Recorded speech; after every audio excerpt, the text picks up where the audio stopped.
There's a whole lot to get to that I think will matter to you. But you know, ladies and gentlemen, there are times when you have to confront evil. There are times in your life when you got to do something that other people won't do. You got one life to live. How are you going to live it? As a bystander? As a coward? Somebody who acquiesces to bigotry and racism and anti-Semitism? You know, it's a funny thing. I would say now, boy, am I getting up there. For 55 years, I've been involved in the conservative movement. And I expanded the conservative movement to what I call the constitutionalist movement. 55 years. It's an interesting thing. I was active in not just the Republican Party, but in promoting conservatism since the age of 13. Now, this isn't a Mark, this is your life moment. I'm explaining something for a reason. I got involved in campaigns for conservatives at a young age, often in Republican primaries, challenging the establishment Republicans, what we called rhinos, a phrase that was not that well known or popular when some of us began using it half a century ago. When I was in law school, and I got to law school early, at the age of 19, I decided to run for my local school board. Why? Because the Republicans controlled the township at the time, not anymore. Cheltenham Township outside of Philadelphia, it's all Democrat now. But the school board was filled with these rhinos and some Democrats. And they were massively raising property taxes on the people there, many of whom were blue collar. On the west end of the township, and the east end of the township, you had mostly Irish, German, and Italian. In the center part of the township, you had mostly Jewish. I ran for the school board in the Republican primary, but I created an organization. Back then, I guess, you didn't even have to register these organizations. A political action committee called Citizens for Tax Limitation. It was a tax revolt before there was a tax revolt. It was a tax revolt before there was a tax revolt on Prop 13 in California. My entire family was involved. I was able to raise $5,000 to put out a mailer, one. I went door to door in a township. I guess back then it was about 35,000 people. I hit 5,000 doors, Mr. Producer. With my mother, my father, my brothers, and me. My buddy Eric, a couple of others. I printed up a business card, put my number on it. I probably had 40 or 50 what we called back then coffee clutches, community meetings. Did something nobody was doing, organized at the local level, formed an independent entity. It was unheard of back then. I was 19. I won the Republican primary in a landslide. I went on to win the general election. Well, I was trying to do my legal studies at the age of 19, and then I turned 20. At the time, anyway, I was the youngest elected public official in the history of the Commonwealth of Pennsylvania. And I served on that school board for 3.5 years. It was a 6-year term, but I eventually graduated law school and went out of state to practice law for a period of time. But while I was on that school board, The votes were always, there were 9 of us, 8-1 or 7-2. My buddy Bob Sillick, he was 27. At that point, I was 20. We had a tax revolt, a well-deserved tax revolt, where the citizens rose up. In fact, the tax revolt was so significant it was catching on throughout the Commonwealth of Pennsylvania. Back then, a newspaper called the Philadelphia Bulletin covered it, called me the whiz kid. It was pretty well known back then. Philadelphia Inquirer, always left-wing, covered it. We had quite a battle on that school board, but the people rose up. And on one occasion, in this relatively small township, we had to have a school board meeting in the high school auditorium. 1,500 people showed up, and they're so furious that they rushed the table and turned it over. This was beginning of the Tea Party before there was a Tea Party.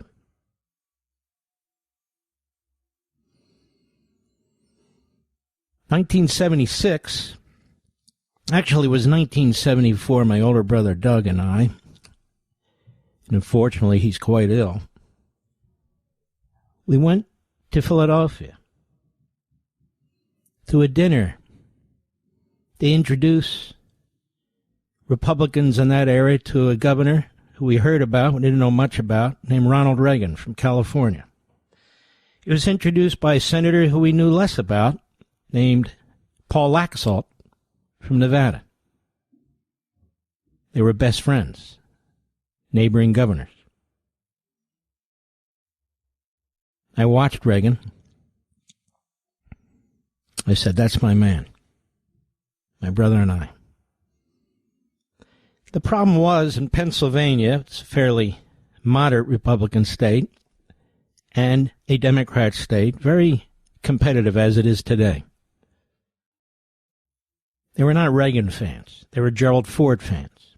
And after Gerald Ford in 1980, they were George H.W. Bush fans. Well, I was a Reaganite. And we formed a group of young Turks to run for delegate to the 1976 convention.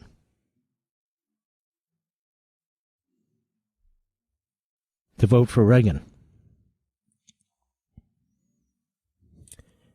I believe, by memory, there were 82 delegate slots.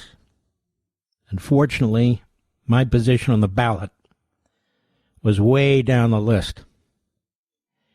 And in order to help some of the other delegates, that is, delegate candidates, I stepped out and supported them.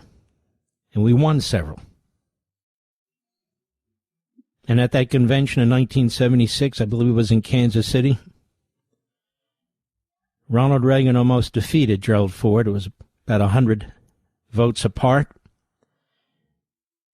And after Reagan spoke, everybody in the convention knew that they had picked the wrong candidate in Gerald Ford, who went down to defeat. 1980 was another battle in Pennsylvania. Same Republican establishment backed George H.W. Bush. Reagan decided not to campaign in Pennsylvania, to focus his resources elsewhere. And so we did a write-in pretty much for him. And he did a significant number. He did very well. But as you know, he went on to win the nomination. I left everything behind, my budding law practice, and joined the Reagan administration. Actually joined it before the president was sworn in December 1980. My father and I, we drove up from Dallas. He came down to Dallas to pick me up and bring me to Washington. I started to work in the Reagan administration early on. Who knew I would become the number 2 lawyer at Interior, deputy solicitor? Who knew I would become associate director of presidential personnel overseeing federal judges and so forth? Who knew that I would become Chief of Staff to the Attorney General of the United States. Always a great honor. To serve great men and to serve a great purpose.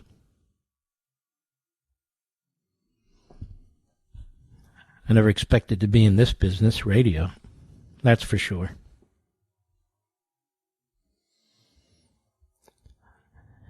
Fast forward, as I left the Reagan administration, I eventually joined an organization called Landmark Legal Foundation. What a great group, and they still are. And we litigated for school choice. We won the first major case in the state of Wisconsin in the Supreme Court there. We won 2 Supreme Court decisions, federal Supreme Court. Thanks to Landmark and a couple other the conservative legal foundations, we now have school choice. We didn't before. We had to clear the constitutional weeds out of the way. We went after the National Education Association and beat them for using dues-payer money for political campaigns without reporting. We went after the Environmental Protection Agency. We beat them, too. They were held in contempt. We went after Bill Clinton down in Arkansas with Judge Susan Wright. And it was our filing that had him held in contempt. And I can go on and on and on. What a great honor. I eventually became president at Landmark. 1987, being a talk radio aficionado, I started to listen to a guy by the name of Rush Limbaugh. And I would hear him, I said, this guy's good. Before him, I used to listen to a man named, you know who, Mr. Producer in New York? Bob Grant.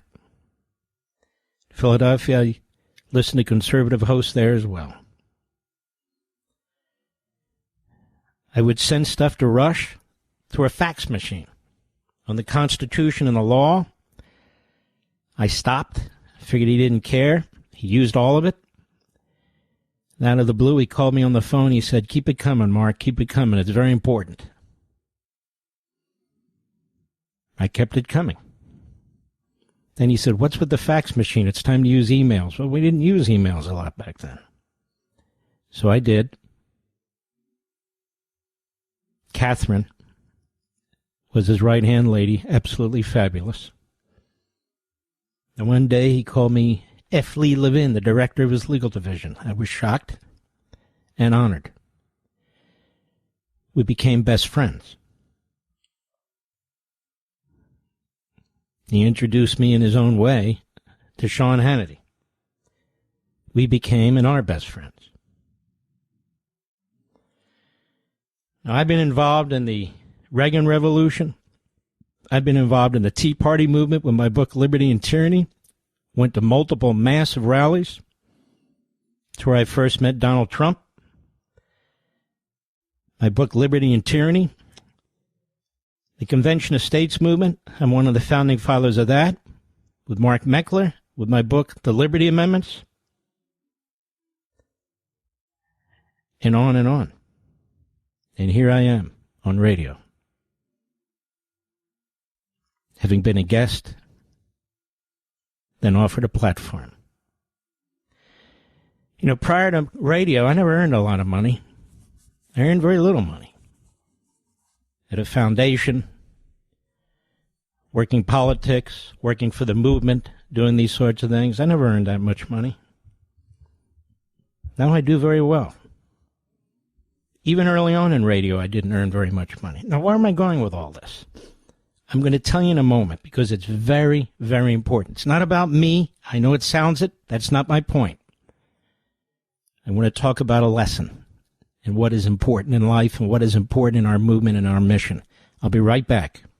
Folks, I have a question for you. Do you believe America's best days are still ahead? With the 250th anniversary of the signing of the Declaration of Independence coming up in less than a year, my friends at the Heritage Foundation are taking stock of the current situation, and they need your input. They've launched a survey on America's future to gauge how Americans feel right now about where we are as a nation and where we're headed in the next 250 years. You know, for decades, your American values have been under attack, but now, with President Trump's administration in office, we have an opportunity opportunity to turn the tide and usher in a new golden age for America. But the Heritage Foundation needs to hear from you. What policies do patriots like you most care about? What do you believe are the defining principles of America? What legacy do you believe we should pass on to the next generation? Please visit heritage.org/Levin today and share your feedback and help shape the future of America. That's heritage.org/LEVIN. Paid for by the Heritage Foundation. I'm getting to a point. You'll understand. Just stick with me and be patient. In 2014, a wonderful man came to me, a fairly wealthy man named Kerry Katz, quiet man. He said, I'd like to start a digital TV network or a platform independent of everything else. And in 2014, he and I, the two of us, founded Conservative Review and Conservative Review TV 11 years ago. In 2018, Blaze came to us. They were looking for more liquidity. And Blaze didn't purchase us. We purchased Blaze. And then you have Blaze Media today. So we did that as well. I want to talk about the next step and why I'm bringing all this to you. So there's some context. And much of the time, when the conservative movement was getting stronger, particularly the constitutional part of the conservative movement, there was no Fox News. Our Fox News was relatively new. I think my contribution to talk radio, in addition to being supportive of Rush and Sean, and Bob Grant for that matter, is several-fold. Number one, I've decided to use this format to delve deeply into American history and the Constitution.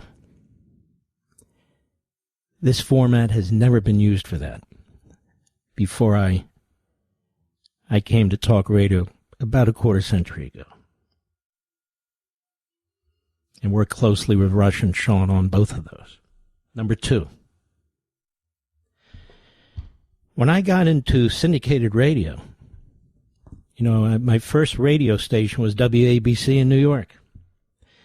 But when I got into syndicated radio, the ABC Radio News Network wanted to syndicate me at the time. Even conservative hosts never got involved in Republican primaries. They had different theories for that. I gave him my background. There wasn't a Republican primary that I ever ignored, because that's where the rubber hits the road. I began getting involved in Republican primaries. I began getting involved in taking on the Republican establishment, particularly in Washington, D.C. There were a few pieces written, including at National Review. What does he mean by establishment, this Levin? I knew what I meant by establishment. Since the age of 13, I've been fighting this establishment. I'm trying to advance constitutional, conservative government and culture. We've come a long way since then, haven't we? So many of you embrace it and support it, and I'm thankful for that. And the whole constitutional conservative movement, which has always been at the center of what I've done, is including as Chief of Staff to Attorney General Meese, who really pushed the whole notion of originalism, has been key to what we do here, among other things. So we changed conservative talk radio in that sense.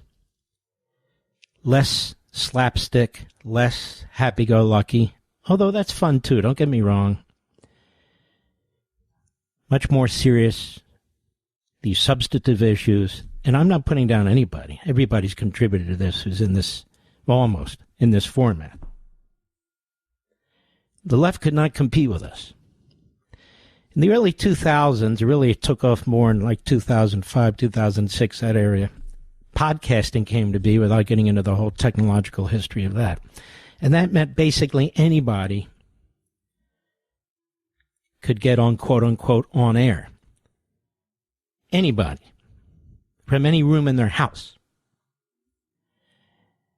Before there were even video feeds and so forth.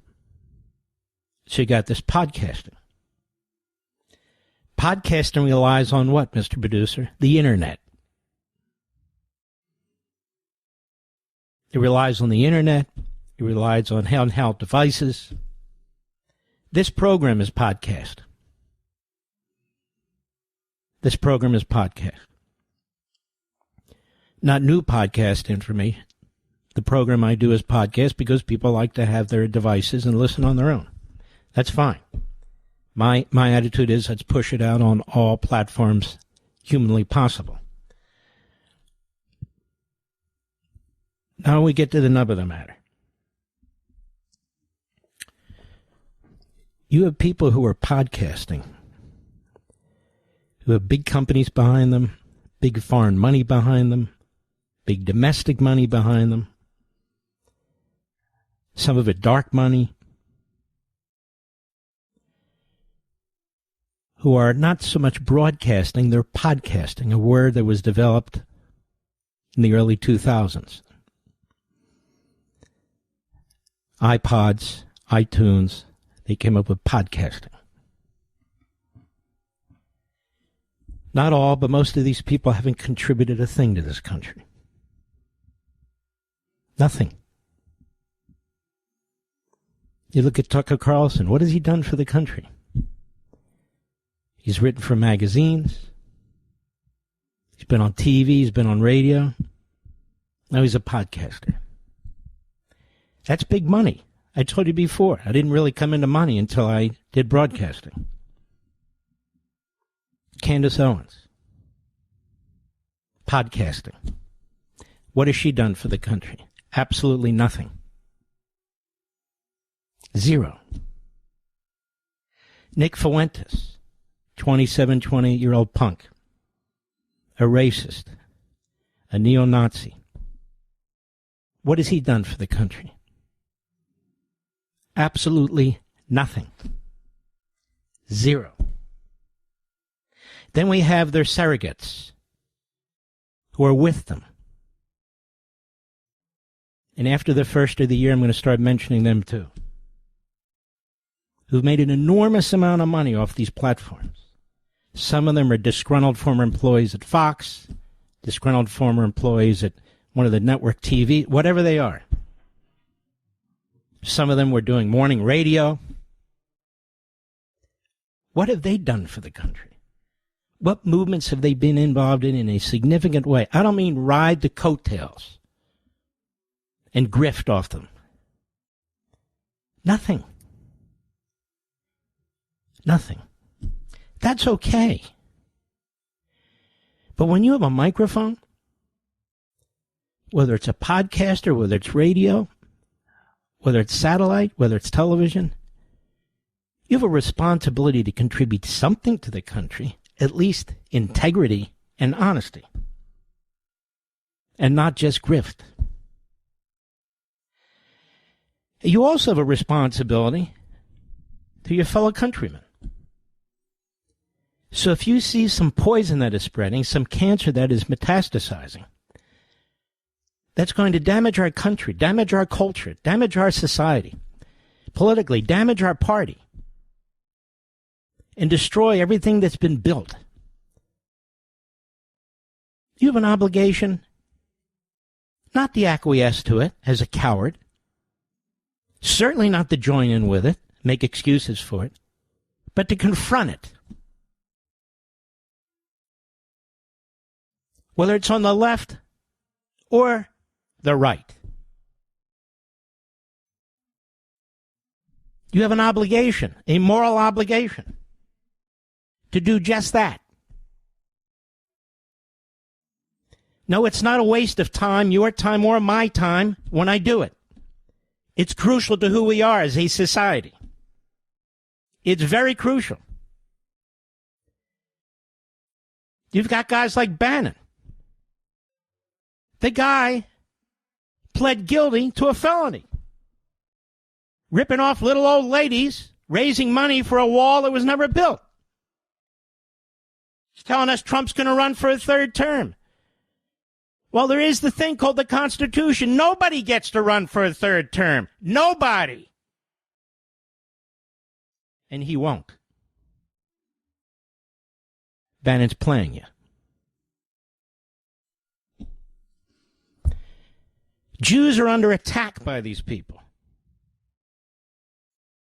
because anybody can get behind a microphone. And it just turns out the Jew haters are very much attracted to the microphone like flies to you-know-what. But now Christians are under attack by these people.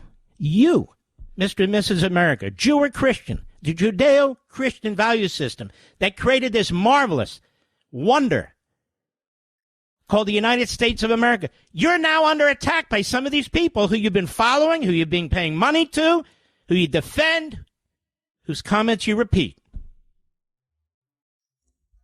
Why am I the only one talking out about it? Oh, I don't mean posting something on the internet. I know you are my audience. You want the truth. You work hard. Those of you who retire have worked hard. We know about the Marxist Islamists, the communists. We see it. We know about it. I talk about it every day. But there's another cancer growing within. And it's our responsibility because they're waving around our flag. They claim to speak for you.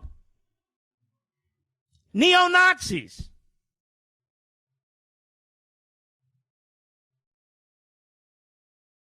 Anti-American. Anti-military.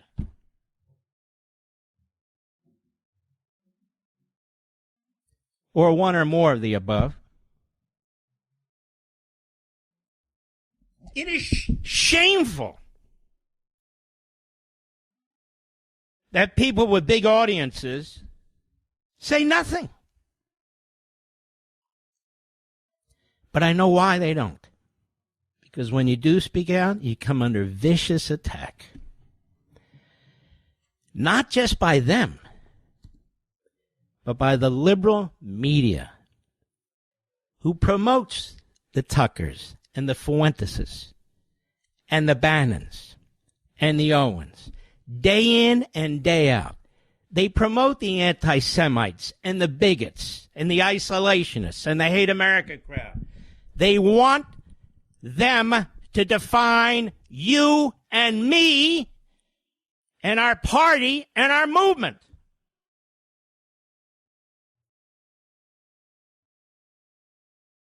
They paint a picture of America that is dark. They paint a picture of America that is racist and bigoted and anti-Semite. They paint a picture of America that rejects the majority faith in this country, Christianity now. I'll get to it, trust me.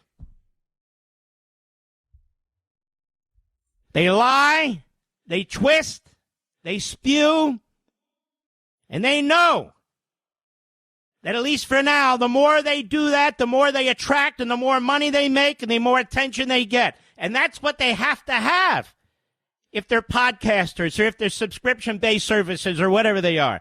They need it. They don't need 90% of the country. They need 2% of the country. That's good enough.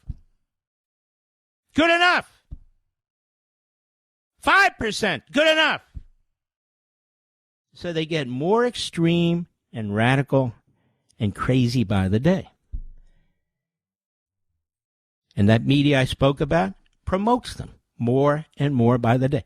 That media, the left media, knows they're liars, knows who they are, hates their guts, but uses them to try and dumb down the country and try and convince the country that this is you and me. When it's not you and me.